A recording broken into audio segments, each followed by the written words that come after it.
Hello दोस्तों, मेरा नाम हर्षित है और मैं पंजाब का रहने वाला हूँ। लेकिन 3 साल पहले मैं दिल्ली में रहा करता था।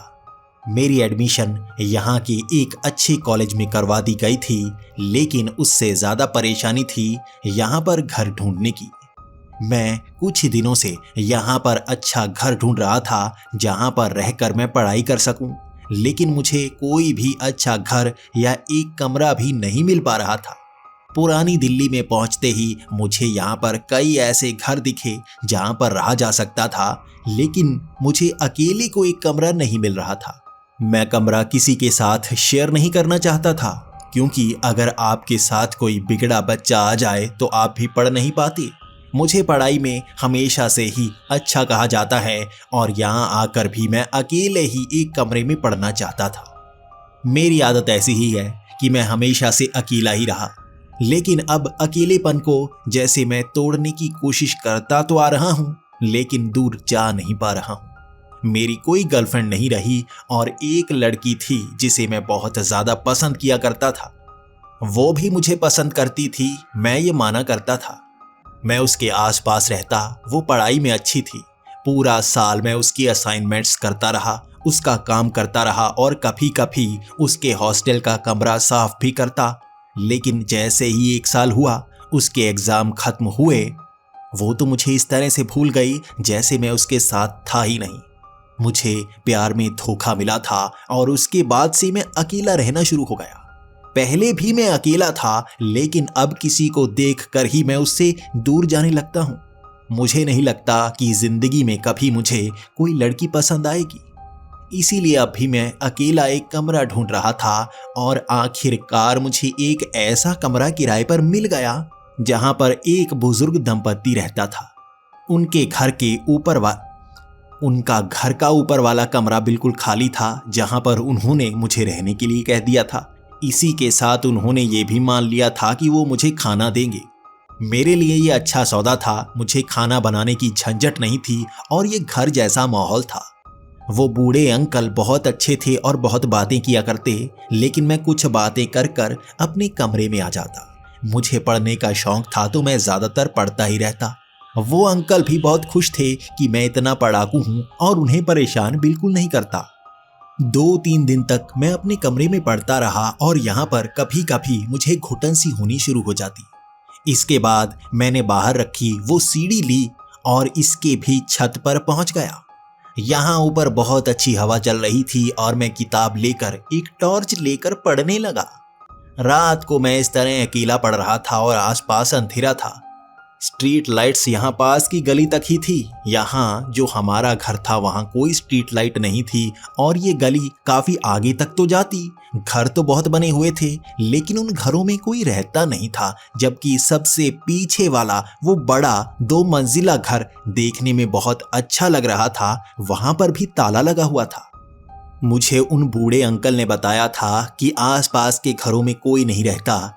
कभी यहाँ पर बहुत चहल पहल हुआ करती थी, हर कोई यहाँ पर बहुत खुश हुआ करता था, लेकिन धीरे धीरे हर कोई इन घरों को छोड़कर यहाँ से जाने को मजबूर सा हो गया। कोई यहाँ नहीं रहना चाहता। मैंने उन बूढ़े अंकल से पूछा था कारण क्या है, उन्होंने कारण नहीं बताया था।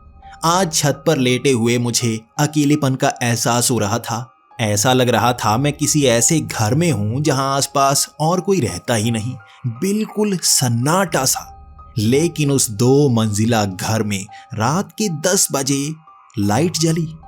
ऊपर वाले कमरे में लाइट जली थी और मैं इसे देखकर हैरान था, आखिर कैसे? घर के नीचे ताला लगा हुआ है। उन बूढ़े अंकल ने बताया है कि यहाँ पर कोई नहीं रहता, तो घर के अंदर लाइट कैसे जल गई? काफी देर तक मैं उसे घूरता रहा। उसके बाद थोड़ा घबरा कर मैं नीचे आ गया। मुझे लगा कोई चोर उचक्का होगा जो उस घर के अंदर चला गया होगा। जरूर वो चोरी करेगा और अब हम कर भी क्या सकते हैं।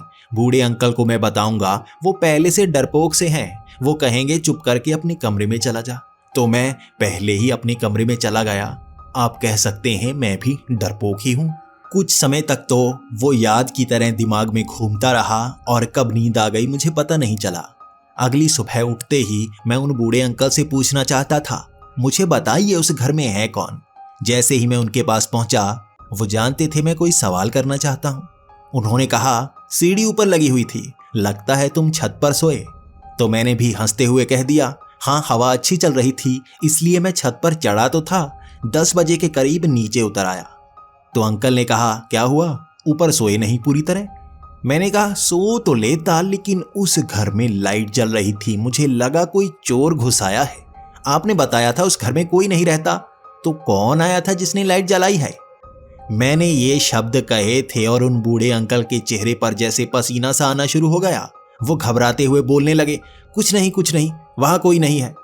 लेकिन उनका घबराया हुआ चेहरा देखकर मैं जान गया था कोई राज है जो वो मुझसे छिपा रहे हैं। तो मैंने उनका हाथ पकड़ा और कहा, देखिए अंकल, आप मुझे बेटा मानते हैं तो सच बताइए ना, आप कुछ छिपा रहे हैं, मैं जानता हूं, घबराइए मत, मैं किसी को नहीं बताऊंगा। वो बूढ़े अंकल काफी देर तक मशक्कत करते रहे मेरे सवालों से बचने की, लेकिन अंत में जवाब तो देना ही था। मैं इसी तरह से अड़ियल हूं, जवाब लेकर ही रहता हूं। उन्होंने बताना शुरू किया कि उस घर को भूतिया घर कहा जाता है। कहते हैं कि वहां पर लड़कियों का भूत है जो 2 साल पहले जलकर वहीं पर मर गई थी। उन लड़कियों का भूत सबको नजर आता है, इसीलिए इस गली में सब घरों को छोड़कर यहाँ से जा चुके हैं। कोई यहाँ नहीं रहना चाहता। कहते हैं कि वहां से आवाज आती है लड़कियों के चिल्लाने की। किसी में हिम्मत तक नहीं उस घर के अंदर घुसने की।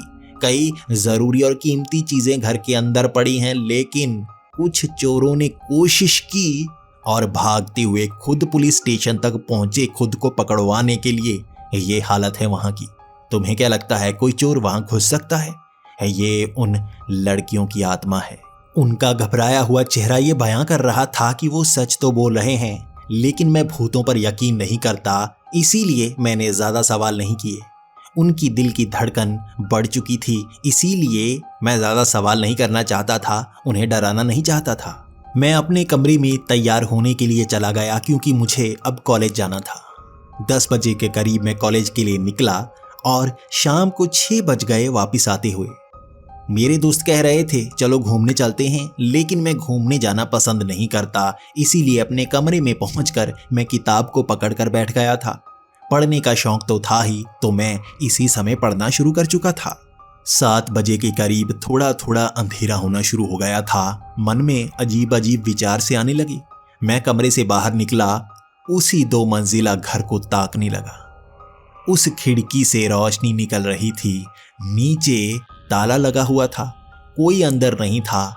वैसी ही खिड़की थोड़ी खुली हुई, वैसा ही कांच के अंदर वो पर्दे का निशान। कुछ दिनों से ऐसा ही नजर आया था, लेकिन कल रोशनी के कारण कुछ अलग सा लगा था। मैं वहां खड़ा अंधेरा होने का इंतजार कर रहा था, जैसे सोच रहा था क्या सच में भूत होते हैं जो सबको नजर आता है, क्या मुझे भी नजर आएगा? बूढ़े अंकल ने ये तो कहा कि वहां भूत प्रेत रहते हैं, ये नहीं कहा किसी को नुकसान पहुंचाया या नहीं। बस वो चोर आए थे जो खुद पुलिस स्टेशन चले गए। कई सवाल मन में थे, जवाब देने वाला कोई नहीं। मैं उस खिड़की को देखे जा रहा था, किताब पढ़ने का मन नहीं हुआ। आज ऐसा लग रहा था कुछ जरूरी है उस घर में जो किताबों से भी आगे है। मेरे मन में ऐसी उत्सुकता थी कि मैं सीढ़ी लेकर छत पर पहुंच गया था। किताब को छाती पर रखे हुए नजरें मेरी उसी घर की तरफ थी। मैं किताब को खोल नहीं पा रहा था। ऐसा लग रहा था नजरें मजबूर हो गई हैं घर को ताकने को, और कुछ सवालों के जवाब ढूंढने हैं जो किताबों में नहीं मिलेंगे, उस खिड़की में मिलेंगे। 10 बजे के करीब तक इंतजार किया था मैंने, और 10 बजे वहां लाइट जली थी। फिर से मन में कई सवाल। कौन जलाता होगा लाइट? कोई तो घर के अंदर घुसता होगा, कहीं सोने के लिए ही तो नहीं। कहीं कोई कॉलेज का स्टूडेंट जिसे कमरा नहीं मिल पा रहा हो, वो यहाँ आकर सो ही तो नहीं जाता। कुछ समय तक मैं ऐसे ही देखता रहा और आज डर कम लग रहा था। मैं देखे जा रहा था, तभी एक परछाई पर्दे पर पड़ी। वो सफेद रंग का पर्दा था, अंदर लाइट जली हुई थी। जैसे ही बल्ब के सामने कोई आया होगा, परछाई उस पर्दे पर पड़ी। वो परछाई पड़ी थी, मेरी नजर उठी थी, इतने में वो परछाई हट गई। कुछ समय मैं फिर से देखता रहा, वैसी ही परछाई फिर से पड़ी, और इस बार मैंने उस परछाई को साफ साफ देखा था। ये किसी लड़की की परछाई थी जिसकी हाथ में किताब थी। वो किताब पढ़ रही होगी, इधर उधर घूम रही होगी, जिसकी परछाई पर्दे पर पड़ी थी। मैं सोचने को मजबूर, भूत तो नहीं लगती ये, साफ साफ परछाई पड़ी है। कोई लड़की होगी जिसे कमरा नहीं मिल रहा होगा, छिपते छिपाते वो यहाँ रहने के लिए आ गई होगी। शायद बूढ़े अंकल को ये पता ना हो कि दरवाजा इस घर का दूसरी तरफ भी खुलता है, वहां से कोई आ ही जाता होगा। हो सकता है उस तरफ कोई दरवाजा मौजूद हो। 12 बजे तक मैं उस खिड़की को ताकता रहा था। वो लड़की कई बार इधर उधर निकल कर गई और 12 बजे लाइट बंद हो गई। जरूर वो सोने के लिए चली गई होगी और मैं भी ऊपर से नीचे उतर आया। मैं भी सोने के लिए चला गया। मेरे मन में ख्याल थे जिसके जवाब मैं कल ढूंढने वाला था। कल सुबह मैं जल्दी उठा। आज कॉलेज नहीं जाना था, इसलिए आज इसकी तफ्तीश ही करनी थी। पहले बूढ़े अंकल के पास जाकर मैंने कुछ सवाल किए। मैंने जानना चाहा वहाँ कौन रहता था, किसका भूत नजर आता है, वो क्या करता है। लेकिन उन बूढ़े अंकल की याददाश्त बहुत कमजोर थी। ज्यादा चीजों का उन्हें याद तक नहीं था। तो मैंने सोचा क्यों ना मैं ही सवालों के जवाब पा लूं। मैं उस गली के अंत तक गया, उस ताले को देखने लगा। ताले पर थोड़ा थोड़ा जंग लगा हुआ था। ऐसा लग रहा था इस ताले को खोला नहीं जाता। मैंने हिलाकर अच्छी तरह से चेक किया और ये कन्फर्म हो गया था इस ताले को कोई नहीं खोलता। अगर यहाँ इस ताले को कोई खोलता ही नहीं, इसका मतलब आगे से तो घर के अंदर जाना नामुमकिन है। इसके बाद मैं पूरा घूमकर गली के उस तरफ गया जहां से इस घर का पीछे का हिस्सा नजर आता था। वहां बहुत सारी झाड़ियां थीं और इन झाड़ियों में कुछ भी रखा नहीं था। कुछ कचरा पड़ा हुआ था और मैं चलता हुआ उस कचरे को फांदता हुआ पीछे वाली दीवार तक पहुंच गया। उस घर की पीछे वाली दीवार ज्यादा ऊंची नहीं थी, कोई भी फांद सकता था, लेकिन ऊपर लगा हुआ कांच, उसका ध्यान रखना जरूरी था। मैं वहां पर ईंटों को लगाने लगा ताकि ऊपर तक हाथ पहुंच पाए। मैंने ईंटें लगाई, हाथ फंसाया और मैं दीवार के ऊपर तक पहुंच गया। अंदर झांक रहा था। अंदर ईंटें लगी हुई थी, घास बिल्कुल नहीं थी। वहां बारिश के कारण सफाई भी हुई लग रही थी। पानी बिल्कुल नहीं खड़ा था, लेकिन पीछे भी एक दरवाजा था जिस पर ताला लगा हुआ था। मैं दीवार फांद कर अंदर चला गया, उस ताले को भी देखने लगा। वो ताला भी जंग खाया हुआ था। उसे भी देखकर ऐसा लगा कोई खोल ही नहीं सकता। फिर मेरा ध्यान इधर उधर वाली कुछ खिड़कियों पर पड़ा। कुछ खिड़कियां जो पहली मंजिल पर थीं खुली थीं। हो सकता है उन खिड़कियों को खोलकर कोई अंदर आ जाता होगा। आज तो इस सवाल का जवाब ढूंढ कर ही रहूंगा, लेकिन कमरे के अंदर नहीं जाना चाहता, कहीं कोई चोर कहकर पकड़ ही ना ले। उसी दीवार को फांद कर मैं बाहर आ गया था, लेकिन कुछ सवाल मन में थे जिनके जवाब ढूंढने थे। उन झाड़ियों के बीच से निकलते हुए मैं उस घर से दूर आ गया और गली में घूमता हुआ वापस अपने घर तक पहुंच आया। मैं कई सवालों का जवाब ढूंढता रहा था, लेकिन मिला नहीं। कुछ पड़ोसियों से बात की और उन्होंने बताया सच में वहां 2 साल पहले एक घटना घटी थी। लड़कियों की मौत हुई थी और वो जलकर मरी थी।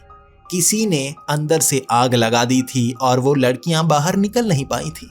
कहा जाता है कि वहां गलती से आग लगी होगी, जिस कारण दरवाजे पर आग लग गई और वो दरवाजा खोल ही नहीं पाई, अंदर ही जलकर मर गई थी वो।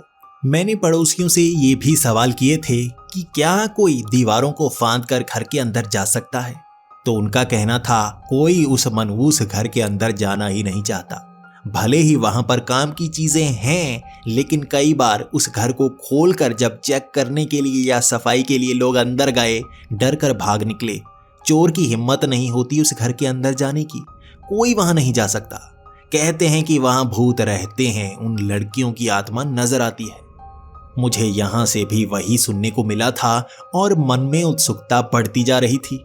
मैं भूतों पर यकीन नहीं करता और जो आंखों के सामने रात को मुझे नजर आता था वो भी भरोसे लायक तो था, लेकिन सच क्या है वो मुझे जानना था। पूरा दिन मन मचलता रहा था, रात होने का इंतजार कर रहा था। मैं 7 बजे ही छत पर चढ़ गया था। सीढ़ी लगाकर इंतजार किए जा रहा था कब वो लाइट जलेगी और मैं कुछ करूंगा।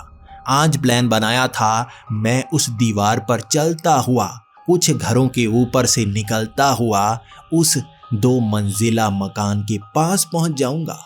वहां से वो खिड़की बहुत करीब नजर आती है। इन घरों में कोई रहता तो है नहीं, आस पड़ोस वाला मुझे देख नहीं सकेगा, तो यहां से आराम से वहां पहुंच जाऊंगा और वहां पर कुछ समय बिता भी लूंगा, जान भी जाऊंगा। 7 बजे से 10 बजे का इंतजार इतना लंबा था कि समय बीत ही नहीं रहा था। 10 बजे वो लाइट जली और मैंने हिम्मत की दीवारों को फांदने की। वो पतली सी दीवार पर चलना ज्यादा मुश्किल था, वो भी मैं कर गया था। कुछ घरों के ऊपर से निकलता हुआ मैं बिल्कुल उस खिड़की के साथ सटे वाले घर में पहुंच गया था। वहां से कुछ दूरी पर ही वो खिड़की थी। वहां पर लाइट जल रही थी और करीब से मैंने वो परछाई देखी थी पर्दे पर पड़ती हुई। ये लड़की की थी जिसके बाल काफी लंबे होंगे। हाथ में किताब पकड़े हुए वो अंदर घूम रही थी। मैं वहां पर आवाज लगाकर जानना चाहता था वो कौन है। मैंने कहा, मैडम कोई अंदर है? मुझे लगता है कोई अंदर है। मैंने ये शब्द कहे थे, वो पर्दा हटा। वो लड़की अपना चेहरा बाहर की तरफ दिखाने लगी और उस चेहरे को देखकर मैं हैरान सा हो गया था। वो चेहरा धुंधला धुंधला सा था। किसी इंसान का शरीर ऐसा नहीं होता कि उसके आर पार देखा जा सके। उस लड़की के चेहरे के पार मुझे बल्ब नजर आ रहा था। ऐसा लग रहा था जैसे सच में ये भूत है जिससे मैं बात कर रहा हूं। जरा भी घबराहट नहीं हुई थी। मैं जान गया था यह भूत ही है, लेकिन घबराहट हो ही नहीं रही थी। उसका चेहरा इतना सुंदर था। वो भूत थी मैं जानता था, लेकिन फिर भी नजरें नहीं हट रही थी उसके चेहरे से। मैंने कहा, कौन हो आप? मैंने सुना है यहां पर भूत प्रेत रहते हैं। मैंने बस ये कहा था और वो मुस्कुराने लगी। तुम्हें लगता है मैं भूत हूं? हो सकता है भूत ही हूं, लेकिन तुम यहां क्या करने आए हो? यहां पर कोई नहीं आता, जो भी आता है भाग जाता है। उसने ये कहा था और मजाक मजाक में मैंने भी कह दिया, अच्छा, लेकिन इस चेहरे को देखकर कोई भाग नहीं सकता, करीब आ सकता है। मेरे ये शब्द सुनकर वो हंसने लगी। उसने कहा, अच्छा, भूत से भी इस तरह से बातें करते हो जैसे तुम्हें डर ही नहीं लगता। तो मैंने कहा, मुझे कभी भूत का सामना करने का एक्सपीरियंस है ही नहीं। पहली बार कोई भूत देखा है और वो भी इतना सुंदर, यकीन ही नहीं होता। इसके बाद वो भी कुछ बातें करने लगी और मैं भी उससे कुछ सवाल करने लगा, लेकिन एक सवाल जिसने उसे उदास कर दिया वो था कि यहां आग कैसे लगी थी, क्या हुआ था? कोई नहीं बताता। कोई कहता है अंदर से आग लग गई थी, कोई कहता है किसी ने जला दिया था। आखिर हुआ क्या था उस दिन? तो उस लड़की ने कहा, मुझे भी नहीं पता। अगर पता होता तो मैं यहां से चली जाती। इस सवाल का जवाब मैं आज भी ढूंढ रही हूं, मुझे जवाब मिलता ही नहीं। कौन था जो मुझे मारना चाहता था और मुझे इस तरह से किसने जला दिया, मैं नहीं जान पाई। मेरी 2 सहेलियां यहीं पर मेरे साथ थीं, वो भी जली, लेकिन उनकी आत्मा कैद नहीं हुई। मेरी आत्मा यहां कैद क्यों हो गई? मुझे इसका जवाब चाहिए। उसका चेहरा उदास हो पड़ा था और मैं भी थोड़ा सा उदास हो गया। आखिर क्यों उसे यहाँ पर कैद किया गया है? और उसकी सहेलियां अगर आज़ाद हो गई इस दुनिया से तो ये आज़ाद क्यों नहीं हुई? उसकी आंखें नम थी और वो कह रही थी, मैं जाना चाहती हूँ, मैं भी यहाँ से दूर जाना चाहती हूँ, लेकिन मुझे इस घर से बांध दिया गया है। कुछ सवाल हैं जिनके जवाब मेरे पास हैं ही नहीं। उसके बाद मैंने उससे उसका नाम पूछा था। उसने अपना वो प्यारा नाम बताया था, साहिबा। वो नाम जैसे कानों में गूंजता जा रहा था और हम बातें किए जा रहे थे। मैं उसकी पढ़ाई की बातें पूछ रहा था। वो क्या पढ़ा करती थी, यहाँ पर कैसे रहा करती थी, और बातों बातों में 12 कैसे बज गए पता ही नहीं चला। 12 बजे उसने कहा, मेरे सोने का समय हो गया है, कल कॉलेज जाने का समय है, मैं 12 बजे से ज़्यादा जाग नहीं सकती, मुझे माफ़ करना। उसने इतना कहा, उस पर्दे को लगाया और लाइट बंद कर दी। मैंने आवाज़ें लगाई थी उसे बाहर बुलाने के लिए, लेकिन वो आई नहीं। शायद इतना ही समय है उसके पास। मैं मुड़ चला अपने घर की ओर और वापस अपने कमरे के पास आ गया। आज पहली बार किताबों को मैं पढ़ नहीं पाया था। हर शाम की तरह आज का दिन वैसा नहीं था। मुझे नींद आ ही नहीं रही थी। इससे पहले किताबों के बाहर निकला नहीं था मैं कभी। आज निकला था तो उसका चेहरा नजर आई जा रहा था। सुबह तक मैं सो ही नहीं पाया, जैसे नींद आंखों में आई ही नहीं। सुबह उठते ही सबसे पहले मैं बूढ़े अंकल के पास गया। कुछ सवाल करने थे। मैं बस साहिबा के बारे में जानना चाहता था और बूढ़े अंकल तो और भी हैरान कि तुम्हें उसका नाम कैसे पता। वो नाम तो मैं भी भूल गया था। मैं उन्हें कुछ बताना नहीं चाहता था तो मैंने कह दिया, एक पड़ोसी ने बताया था, बहुत सुंदर लड़की थी साहिबा। तो बूढ़े अंकल भी बताने लगे, हाँ बहुत सुंदर थी, लेकिन उस पर कई लड़के मरते भी थे। शायद किसी ने आग लगा दी होगी, कभी किसी को पता चल नहीं पाया। पुलिस ने इंक्वायरी बिठाई थी लेकिन वो भी पता नहीं कर पाई थी। यहाँ सबने माना था उन लड़कियों ने खुद को आग लगाई थी। तभी मैंने कहा, नहीं, साहिबा खुद को आग क्यों लगाएगी, खुद को कैद क्यों करेगी। मेरे ये शब्द सुनकर बूढ़े अंकल हैरान से हो गए थे और मैं नजरें बचाता हुआ वहां से बाहर निकल आया था। मैं खुद पर शक नहीं करवाना चाहता था, मैं इस घर को छोड़ना भी नहीं चाहता था। आज का पूरा दिन निकालना सबसे मुश्किल रहा। ना किताबों में मन लग रहा था, ना किसी से बात करने का मन था। दिन बहुत लंबा गया, लेकिन 7 बजे और मैं भागता हुआ घर आ गया था। छत पर चढ़ गया था और उसी घर को ताके जा रहा था। कब जलेगी लाइट और मैं दीवारों को फांदता हुआ घरों की छतों से छलांगे लगाता हुआ वहां पहुंचूंगा, उससे कुछ बातें करूंगा। कोई दोस्त नहीं है मेरा, मुझे लड़कियों पर भरोसा नहीं है और अच्छे दोस्त मुझे कभी मिल नहीं पाए। ये पहली लड़की थी जिससे सालों बाद मैंने बात की थी, और वो भी इतने समय तक। मुझे ऐसा लग रहा था मैं बातें कर सकता हूं, मेरा मन बहल जाता है। आज फिर से किताब को हाथ लगाने का मन नहीं था और जैसे ही 10 बजे उस घर में लाइट जली, भागता फांदता हुआ मैं उसी किनारे पहुंच गया। वो लड़की खुद ही पर्दा हटाकर जैसे मुझे ढूंढ रही थी। मुझे खुशी हुई, वो मेरा इंतजार कर रही थी, लेकिन थी तो वो भूत। मैं आज भी उससे बातें करता रहा और 12 कब बज गए मुझे पता ही नहीं चला। मैं उसे विदा नहीं करना चाहता था, लेकिन उसका समय हो गया था। आज मायूसी थी मेरी आंखों में। ऐसा लग रहा था उससे दूर नहीं जाना चाहता, लेकिन जाना होगा। मैं मन में ये ठान बैठा था कि उससे दूर ना जाऊं तो कैसा होगा, लेकिन एक भूत को अपनी जिंदगी कैसे बना सकता हूं। कभी ना कभी मुझसे दूर तो होगी वो किसी और दुनिया में है और मैं किसी और दुनिया में। हम इकट्ठा कभी हो नहीं सकते। आज फिर से मुझे नींद नहीं आई थी और इसके अगले दिन फिर से 7 बजे का इंतजार लंबा रहा और मैं फिर से दीवारें फांदता हुआ उसके पास पहुंच गया। मुझे आदत सी हो गई थी उससे बात करने की। आज फिर से उससे बातें करते हुए मैं ये पूछ रहा था, आखिर क्या चाहिए तुम्हें, कैसे होगी तुम आज़ाद। मेरा मन तो नहीं कर रहा तुमसे दूर होने का, लेकिन तुम्हारे लिए कुछ अच्छा कर पाऊं मैं ये सोच रहा था। तुम्हें आज़ादी चाहिए तो क्या करूं कि तुम्हें आज़ाद कर पाऊं। तो उसने कहा, सच्चाई ही मेरी आज़ादी की चाबी है। मैं जान ही नहीं पाई कौन मुझे मारना चाहता था, क्यों मुझे कोई मारना चाहता था। कभी मुझे किसी लड़के पर शक था तो कभी किसी और पर। अंत तक मैं जान ना पाई कौन मुझे मारना चाहता रहा। अगर तुम पता लगा पाओ तो मेरी आज़ादी तुम जान पाओगे और मैं इस दुनिया से आज़ाद हूंगी। मैं इस दर्द को छोड़ दूंगी। तो मैंने कहा, पुलिस भी इस राज को ढूंढ नहीं पाई। 2 साल पुरानी घटना मैं कैसे जिंदा कर पाऊंगा, क्या कर पाऊंगा। तो साहिबा ने कहा, आज 20 अगस्त है। आज से 2 साल पहले ही लगी थी आग, रात के 8 बजे। ये वही दिन है और मैंने सुना है जब बरसी होती है तो दिन पलटते हैं। तुम शायद इस घर के अंदर आकर कुछ पता कर पाओ। क्या तुम्हें 1 दिन का समय दिया जाए तो तुम पता कर सकते हो। मैंने कहा, मैं तुम्हें आज़ाद कर पाऊं तो कोशिश तो कर ही सकता हूं, लेकिन कैसे। तो उसने कपड़ा फेंक दिया। वो छोटा सा रास्ता था और वहां कपड़े को पकड़कर मैं उस खिड़की से अंदर चला गया था। आज साहिबा को सामने से देख रहा था, लेकिन वो धुंधली सी थी। वो प्रेत थी जो मेरे सामने खड़ी थी। मैं उसे पहचान नहीं पा रहा था। वो बहुत ही सुंदर सी थी, लेकिन अधूरी सी, जैसे धुंधली सी। उसने मुझे बाहर के दरवाजे की तरफ इशारा किया और कहा, 12 बजने वाले हैं। वो दरवाजा रहा।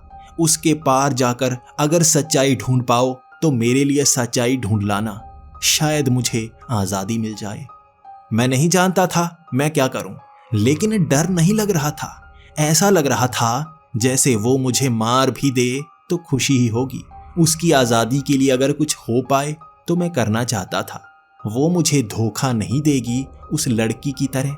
जो मुझे 1 साल घुमाती रही थी। मैं कभी किसी पर भरोसा नहीं कर पाया था आज से पहले, और मैंने साहिबा पर भरोसा किया और चलता हुआ उस दरवाजे पर गया और उसे खोल दिया। मैंने उस दरवाजे को खोला ही था, आंखों के सामने जैसे रोशनी छा गई। मेरा पैर फंसा और मैं नीचे गिरा। मेरा सर टकराया फर्श से, थोड़ा सा दर्द हुआ। आंखें खुली तो दिन हो चुका था। ये क्या, दिन हो गया? ये कैसे? मैंने पीछे मुड़कर देखा तो मैं उस 2 मंजिला घर के बाहर था और उसका गेट खुला हुआ था। किसी ने ताला खोल दिया था। ये कैसे? लगता है मैं बेहोश हो गया और मुझे बचाने के लिए लोग यहां पर आए होंगे। यकीनन यही हुआ होगा। कहीं कुछ बुरा तो नहीं हो गया? मैं उठा, मैं अपने हाथ पैर देखने लगा और तभी एक तरफ एक बूढ़ा आदमी चलकर मेरे पास आया। लगता है तू भी लड़कियों को छेड़ने आया है, निकल जा यहां से, पुलिस को बता दूंगा। वो मेरी तरफ झपट रहा था और मेरे पैर अपने आप चलने लगे।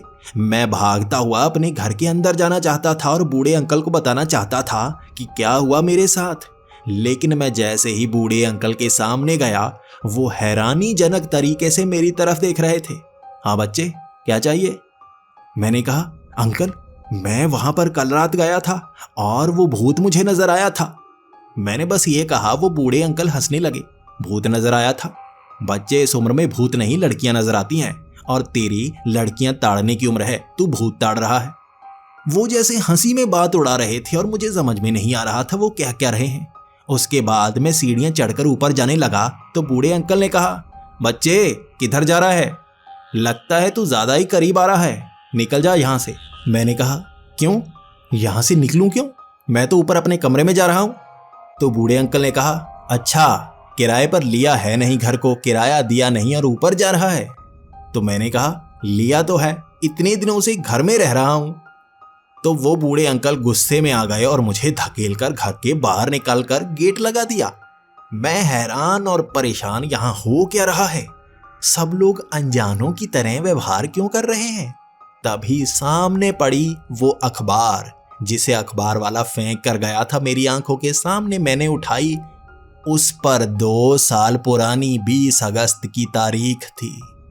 आंखें चुंधिया सी गई, दिमाग घूमने सा लगा था। तभी मन में ख्याल आया था 1 दिन का। साहिबा ने कहा था 1 दिन। मुझे पता लगाना है। मैंने मुड़कर देखा उस 2 मंजिला घर की तरफ। वहां से 3 लड़कियां निकल रही थीं। उनमें से एक साहिबा थी। उसे देखकर जैसे मन खुश हो गया था। वो धुंधली सी नहीं बल्कि असली इंसान जैसी लग रही थी। मैं भागता हुआ उसके पास गया। मैंने कहा, साहिबा, मैं इस समय में आ गया, लगता है मैं पता कर सकता हूं। मैंने ऐसा कहा था और साहिबा डरकर पीछे की तरफ हो गई। वो तीनों लड़कियां पीछे हट चुकी थी और उस 2 मंजिला घर से एक हट्टा कट्टा बूढ़ा आदमी बाहर आया और मुझे धक्के मारने लगा। ए लड़के, लड़कियों को छेड़ता है, निकल जा यहां से वरना पिटाई बहुत ज्यादा होगी। उसने ये कहा था और मैं 2 कदम पीछे हट गया। साहिबा और उन 2 लड़कियों को अपनी आंखों के सामने से गुजर कर जाते हुए देखा था मैंने। मैं जान गया था कि कोई मेरे बारे में नहीं जानता। मैं समय में पीछे तो आ गया हूं 1 दिन के लिए, बस मुझे सच्चाई का पता करना है। और साहिबा भी इस समय में जिंदा है। शायद कोई शक्ति है। शायद बरसी के दिन उस घर में ऐसी शक्ति का निर्माण हुआ कि मुझे 1 दिन का समय मिला है सच्चाई जानने का। 20 अगस्त 2 साल पहले। ये वही वक्त है जब रात को आग लगेगी इस घर में और मुझे कारण जानना है। मैं उस घर के आसपास ही मंडरा रहा था। मुझे उन लोगों पर ध्यान रखना था जिन पर शक था। सबसे पहले तो मुझे उस कॉलेज तक जाना था जहां साहिबा पढ़ती थी। वहां आसपास देखना था कोई है जो साहिबा को तंग करता है, क्या कोई धमकी देता है, क्या इस घर में कोई आता है। मैंने देखा उस घर से वो बूढ़ा हट्टा कट्टा आदमी बड़े बड़े बैग लेकर जा रहा था। शायद आज वो छुट्टी पर कहीं जा रहा था, इसीलिए कातिल ने मारने की कोशिश की होगी, या एक गलती जो मुझे सुधारनी है और पता करनी है। वो बूढ़ा आदमी ताला लगाकर वहां से निकला ही था। छिपते छिपाते मैं दीवार फांद कर घर के अंदर पहुंच आया था। घर के अंदर ताला नहीं लगा था, मैं हर कमरे में जा सकता था। धीरे धीरे करता हुआ मैं देख रहा था आग कैसे लग सकती है घर में, किस कारण आग शुरू हुई होगी और मैं ऊपर वाले कमरे तक पहुंचा। एक अलमारी के पीछे 3-4 बोतलें पड़ी थी पेट्रोल की। क्यों किसी ने पेट्रोल की बोतलें अलमारी के पीछे रखी होंगी? मुझे शक ज्यादा होने लगा था। कोई तो घर में आग लगाना चाहता था। कोई आशिक हो सकता है, साहिबा है ही इतनी सुंदर। हो सकता है कोई प्यार में इस तरह से ठुकराया हुआ उसे मारने की कोशिश कर रहा होगा। वो पूरा दिन कभी मैं घर के आसपास रहता तो कभी कॉलेज चला जाता। जितने भी लोग कॉलेज में उसे छेड़ने की कोशिश कर रहे थे मैं उनका पता लगा रहा था, और घर के आसपास कौन मंडरा रहा है मैं उसका पता लगा रहा था। मैंने उसे पसंद करने वाले कई लोगों का पता कर लिया था। कई लड़के उसके कॉलेज में पढ़ते थे जो उसे पसंद करते थे, लेकिन साहिबा ने हर किसी को ठुकरा दिया था। उसे भी एक बार धोखा मिला था, जिसके बाद से वो किसी पर भरोसा कर ही नहीं रही थी। इसी तरह पूरा दिन निकलता जा रहा था और शाम के 6 बजे तक मेरा दिमाग फटने को आ गया था। शक तो बहुत ज्यादा लोगों पर था, लेकिन पता नहीं चल पा रहा था। शाम के 6 बजे घर के आसपास कई लोग जब गुजरते तो मुझे लगता जैसे यही वो है, लेकिन एक आदमी पर अलग सा ध्यान था। तांत्रिक। वो उसी घर के आसपास मंडरा रहा था और देखे जा रहा था। उसने हाथ में कुछ पकड़ा हुआ था और बार बार घर के पास में पहुंचकर वो दीवारों पर कुछ लगा देता। इसी तरह उसने एक पर्ची ऊपर ईंट के नीचे रख दी थी और मैं ये देखने को मजबूर हो गया था उसमें क्या है। उस तांत्रिक को दूर से देखता रहा और कुछ समय बाद वो तांत्रिक वहीं से जा रहा था और सामने से साहिबा और उसकी 2 सहेलियां आ रही थीं। उस तांत्रिक की तरफ उन तीनों ने देखा तक नहीं और तांत्रिक भी अपने काम में मग्न था। फिर भी उसने उस घर के पास कुछ तो किया ही था। मैं इधर ही खड़ा रहा और उन्हें अंदर जाते हुए देखता रहा। एक दीवार के ईंट के नीचे वो पर्ची रखी हुई थी जिस पर कुछ ना कुछ लिखा गया होगा, लेकिन मुझे उस तांत्रिक का पीछा भी करना था। जरूर वो तांत्रिक कुछ ना कुछ करके गया होगा। वो तांत्रिक बाद में चलता हुआ उस घर से बहुत दूर चला गया। उसके बाद वो कॉलोनी से भी बाहर निकल गया और सड़क के रास्ते से बस पकड़कर कहीं जा रहा था। तो मुझे लगा ये तांत्रिक तो दूर जा रहा है, जो भी मारने वाला होगा वो यहीं पर रुकना चाहिए, लेकिन वो यहाँ पर मौजूद नहीं है। उसके बाद थोड़ा थोड़ा अंधेरा होने लगा था और मेरा मन विचलित हो रहा था, तो मैं उसी घर के पास आ गया। मैं बाहर से झांके जा रहा था और सोचे जा रहा था कैसे पता करूं, आज अगर दिन निकल गया तो उसकी आत्मा को शांति नहीं मिलेगी और मैं यहीं पर फंसा रह जाऊंगा। क्या करूं मैं उसे बचा नहीं पाऊंगा। मैं उस दीवार के पास गया, उस ईंट को उठाया। नीचे कोई पर्ची नहीं थी। कोई तो था जो उस पर्ची को ले गया था। कौन हो सकता है वो? मुझे अब उस तांत्रिक पर भी शक था, लेकिन वो तो दूर जा चुका था। जो यहाँ था वो कौन हो सकता है? कुछ दूर मैंने एक लड़के को खड़े हुए देखा। वो एक मोटरसाइकिल पर खड़ा था और ऊपर की तरफ झांके जा रहा था। कुछ समय तक ऐसा ही वो करता रहा। उसके बाद उसने जेब से सिगरेट निकाली और सिगरेट को सुलगाने लगा। तो मुझे उस पर सबसे ज्यादा शक था और समय कम होने के कारण मैं सीधा गया, उसे पकड़ लिया। उसकी सिगरेट एक तरफ गिर गई थी और मैंने उसे 2 चमाट लगाई और उससे पूछा, साहिबा को परेशान करने आया है ना? उसी का आशिक है ना तू? आज कुछ करना चाहता है ना तू? लेकिन उसका घबराया हुआ चेहरा ये बयां कर रहा था वो बहुत डरपोक था। वो मुझसे माफ़ी मांगने लगा और उसने सलमा का नाम लिया। उसने कहा, सलमा? मैं तो सलमा के लिए आया हूँ। सलमा यहाँ ऊपर रहती है। साहिबा? नहीं नहीं, साहिबा तो बहुत सुंदर है, उसके पीछे तो बहुत लड़के पड़े हैं। अगर किसी को पता चल गया कि मैं साहिबा को पसंद करता हूँ तो मेरी तो पिटाई हो जाएगी कॉलेज में। नहीं, मैं तो सलमा के लिए आया हूँ। लेकिन मुझे फिर भी शक था, तो उसे 2-4 चमाट और लगाए और वहाँ से भगा दिया।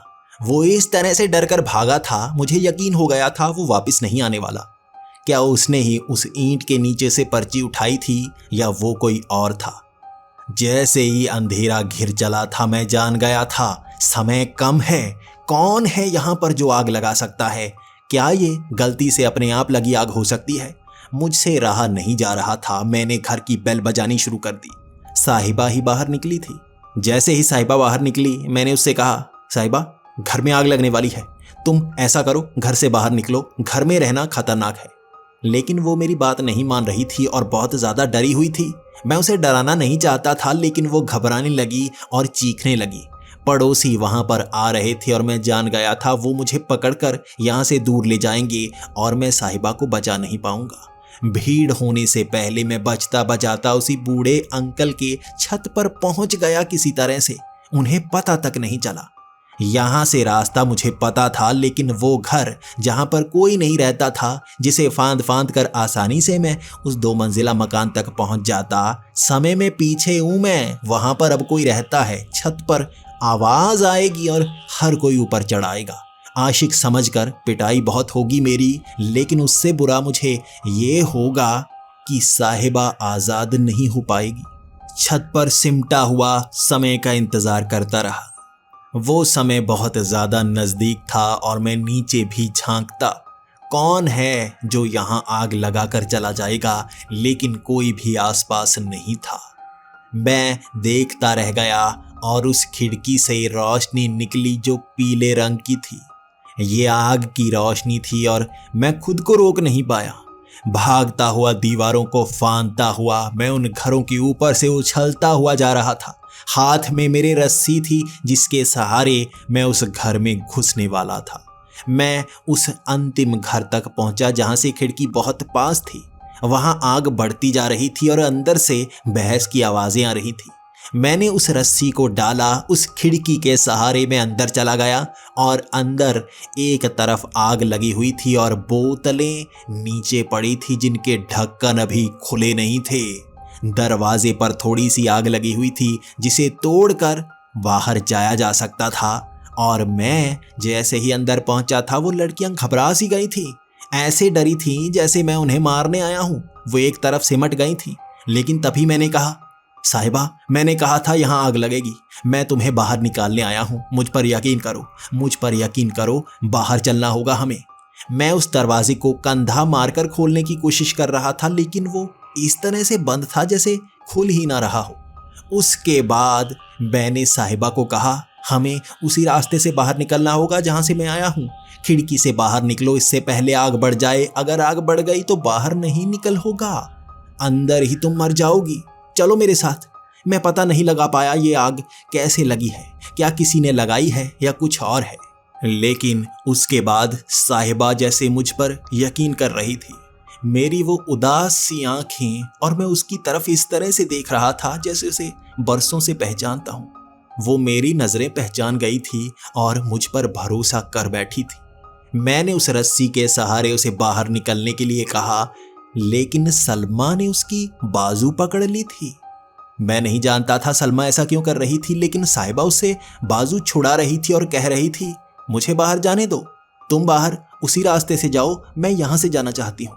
लेकिन सलमा कह रही थी, नहीं, तुम नहीं जा सकती। अगर तुम यहाँ से बाहर चली गई तो कुछ और हो जाएगा। मैंने तेजी से साहिबा का हाथ खींचा, लेकिन सलमा बार बार उसे रोक रही थी। तो मैंने सलमा से पूछा, क्या करना चाहती हो? यहाँ पर आग लगेगी, तुम मर जाओगी। लेकिन सलमा कह रही थी, नहीं, आग लगेगी, हम मरेंगी नहीं। यहाँ पर पेट्रोल भी पड़ा है, हम नहीं मर सकती। ये जादू ऐसे ही काम करता है।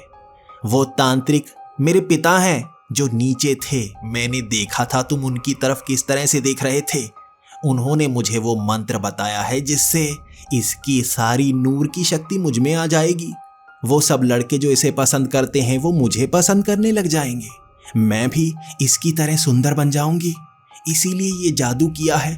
बस कुछ देर आग लगेगी, इसकी हर शक्ति मुझ में आ जाएगी, सुंदरता मुझ में आ जाएगी और तुम ये खराब कर रहे हो। कुछ नहीं होने वाला यहाँ पे। तो मैंने कहा, तो तुम्हारे कारण हुआ था ये, इसीलिए साहिबा कभी समझ ही नहीं पाई, कोई जान ही नहीं पाया और तुम तो सब जानती थी इसलिए आज़ाद रही।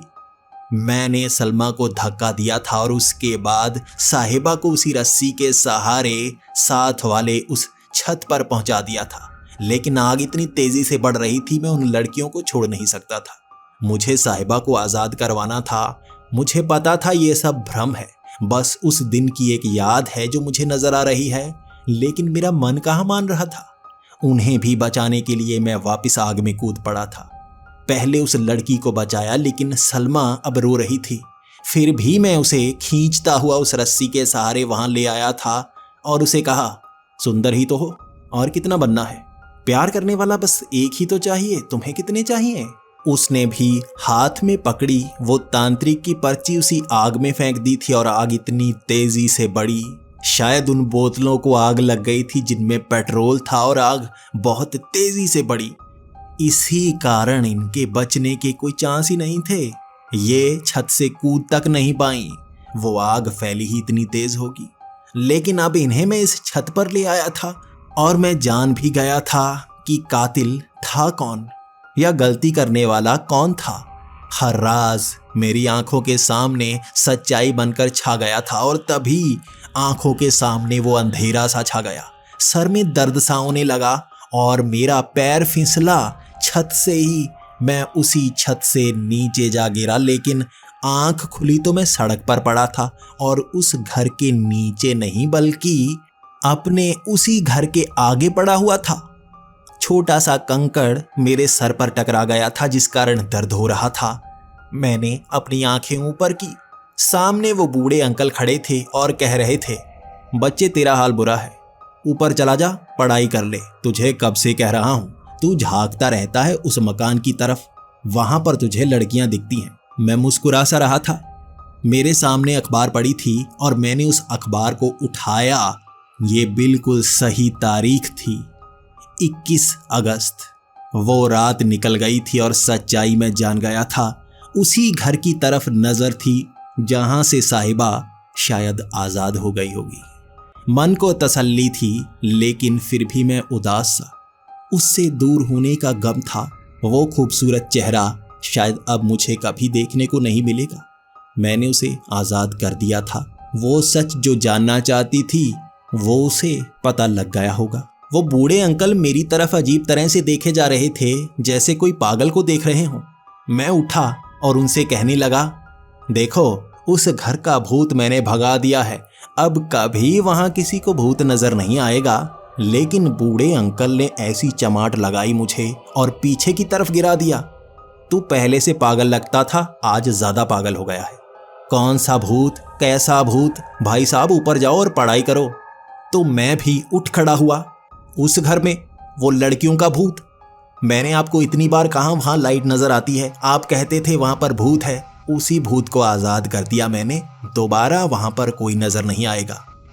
उस बूढ़े अंकल ने एक दोबारा उससे जबरदस्त चमाट लगाई मेरे। मैं फिर से पीछे जा गिरा। वो कहने लगे, तेरा दिमाग सच में खराब हो गया है।